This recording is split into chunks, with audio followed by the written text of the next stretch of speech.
আমি আজ ক্লাস 12-এর একটা রিকোয়েস্টেড টপিক নিয়ে তোমাদের কাছে এসেছি। তোমরা আমাকে রিকোয়েস্ট করেছো মিলের পরীক্ষণমূলক পদ্ধতি, অন্যায় পদ্ধতির মধ্যে অন্যায় পদ্ধতি ও ব্যতিরেকি পদ্ধতি, এই দুটো পদ্ধতি আলোচনা একটু ভালো করে বুঝিয়ে আলোচনা করে দিতে।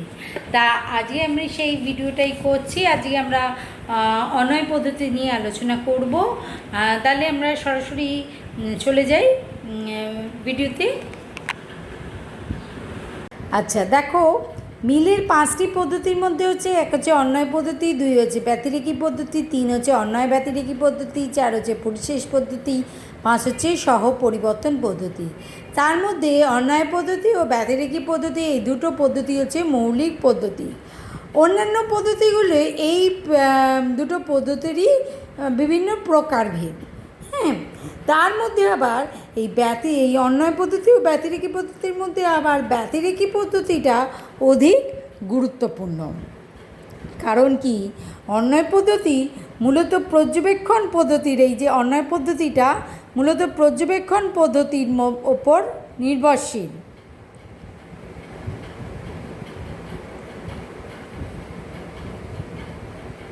পদ্ধতির ওপর নির্ভরশীল। হ্যাঁ, কিন্তু এই পর্যবেক্ষণ পদ্ধতির ওপরেই কার্যকারণ সম্বন্ধ নির্ণয় করে। এই পর্যবেক্ষণ পদ্ধতির সাহায্যে কার্যকারণ সম্বন্ধ নির্ণয় করে।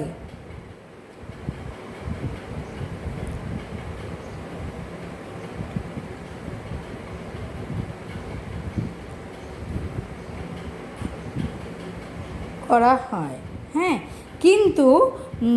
কিন্তু তার এই কার্যকারণ সম্বন্ধ কখনো নিশ্চিতভাবে তা প্রমাণিত হয় না। ঠিক আছে, কিন্তু এই ব্যতিরেকি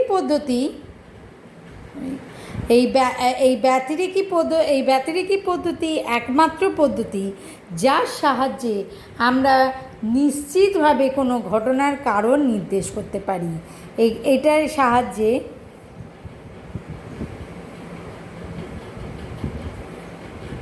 নিশ্চিতভাবে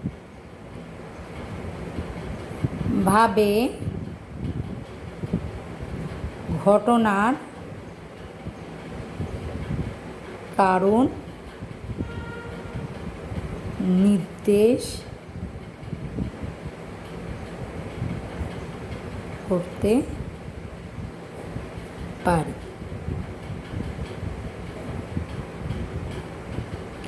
আচ্ছা, নিশ্চিতভাবে আমরা কোনো ঘটনার কারণ আমরা নির্দেশ করতে পারি।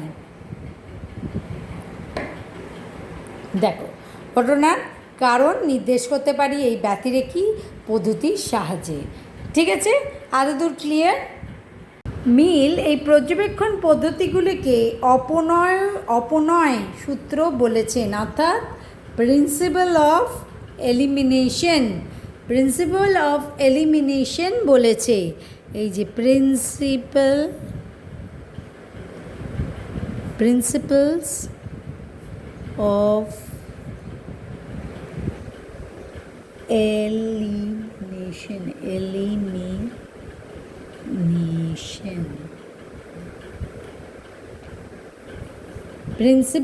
প্রিন্সিপালস অফ এলিমিনেশন মানে অপনয় সূত্র বলেছেন।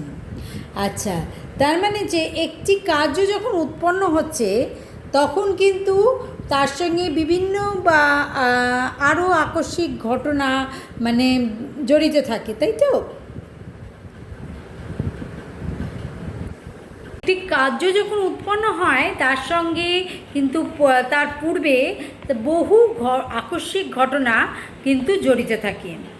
মিলের পদ্ধতির সাহায্যে আমরা সেই কী করি, যে সেই আকস্মিক ঘটনাগুলোকে অপসারণ করি এবং মূল যে কারণ সেটাকে আমরা আবিষ্কার করি।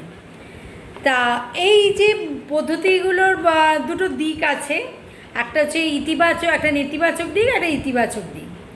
নেতিবাচক দিকের কাজটা কি, যে কোনো কাজের যে কারণ অনুসন্ধান প্রসঙ্গে যে আকস্মিক কারণ প্রসঙ্গে যে আকস্মিক বিষয়গুলি সেইগুলোকে চিহ্নিত করে সেইগুলোকে অপসারণ করাই হচ্ছে, চিহ্নিত করে সেগুলোকে অপসারণ করাই হচ্ছে নেতিবাচকের কাজ। আর ওই অপসারণ করাটা কিন্তু মানে ওই অপসারণের ফলে প্রকৃত যে কারণটা আবিষ্কার করা কিন্তু সহজ নয়। সেই কারণ আবিষ্কারের যে পদ্ধতিগুলি সেটাই হচ্ছে ইতিবাচকের কাজ।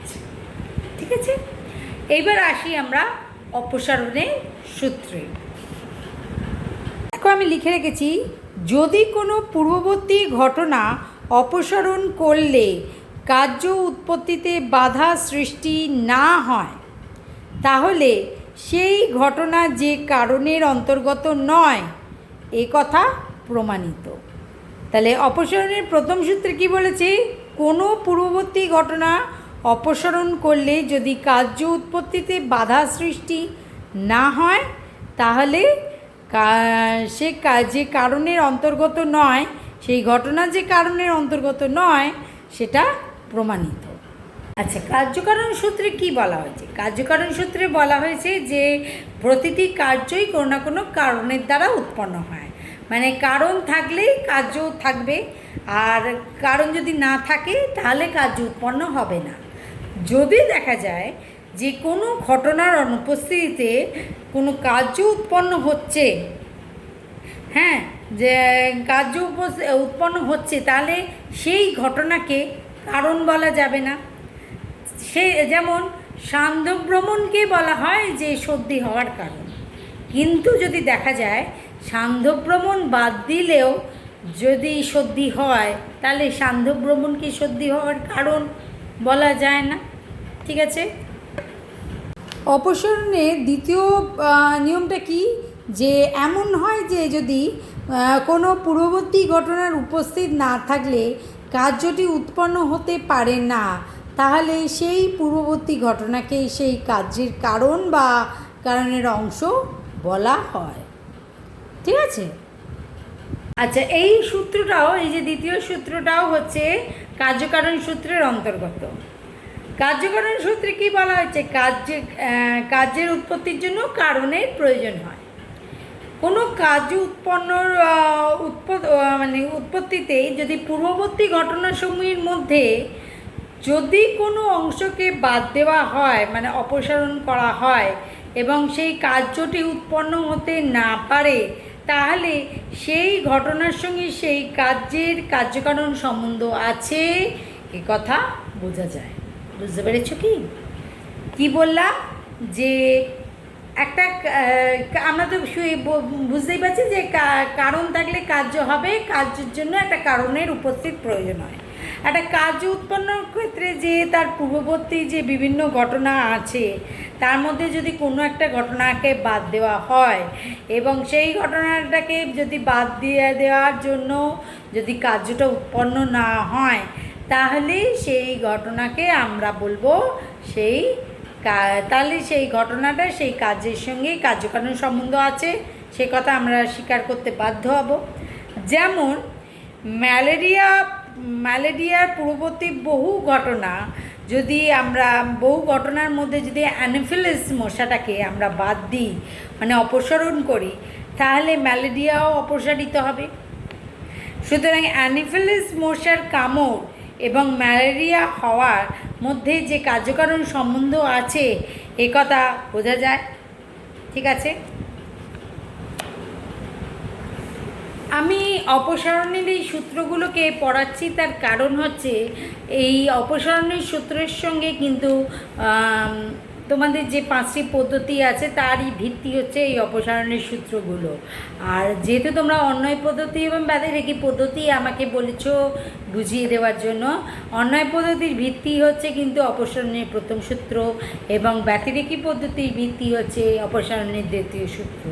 আচ্ছা, যেহেতু অপসারণের আমি সূত্রগুলো করাচ্ছি, আমি 3 নম্বর অপসারণের সূত্রটাও আমি করিয়ে দিচ্ছি। সেটার ভিত্তি হচ্ছে যে কিন্তু সহপরিবর্তন পদ্ধতি। আমি তৃতীয় অপসারণ পদ্ধতিটাও আমি একবার বলে দিচ্ছি, তোমরা দেখে নাও। তৃতীয় অপসারণের সূত্রটা আর ইন ডিটেলসে আর বলতে যাচ্ছি না, আমি খালি দেখিয়ে দিচ্ছি তৃতীয় অপসারণ সূত্রটা কি। একটি পূর্ববর্তী ঘটনার হ্রাসবৃদ্ধির সঙ্গে যদি একটি